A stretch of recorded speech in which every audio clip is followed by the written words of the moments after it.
Les derniers mois ont été difficiles pour les producteurs d'alcool du pays. Entre l'économie qui tourne au ralenti et les menaces tarifaires des États-Unis, les ventes de produits alcoolisés sont en baisse chez plusieurs d'entre eux. Moi, j'ai deux distilleries, une à Gatineau, à Hawkesbury, en Ontario.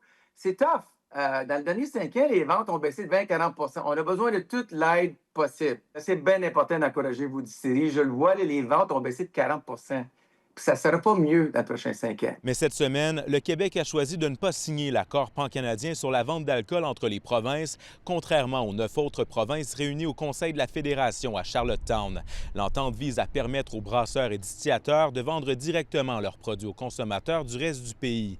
Une démarche qui survient au moment où Donald Trump menace d'imposer de nouveaux droits de douane sur l'alcool canadien. Nous, ce qu'on veut, là, c'est que les échanges commerciaux entre les provinces soient facilités. On veut du commerce horizontal et non vertical, ce qu'on fait depuis plusieurs années. Donc, le Québec doit emboîter le pas. On ne sait pas trop qu'est-ce qu'il attend. C'est plate. Ça a été le fun que Québec suit tout le monde. Le ministère de l'Économie du Québec indique que des modifications législatives et réglementaires devront être effectuées pour permettre la vente directe de boissons alcoolisées au Québec.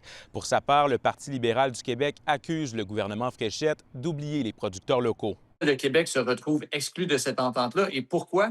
Parce que Mme Fréchette nous dit « Ah, bien, on a des lois à changer. » Bien, je m'excuse, mais le commerce interprovincial, l'entente sur l'alcool, les premiers ministres n'ont pas pondu ça hier. Ils ont travaillé là-dessus pendant des mois et des mois. Si on avait des lois à changer, on avait l'occasion de le faire. Ce qu'on comprend, c'est que le Québec n'a pas fait ses devoirs, contrairement aux 9 autres provinces. Le gouvernement du Québec a l'intention de signer l'accord sur les boissons alcoolisées d'ici l'hiver ou le début du printemps prochain.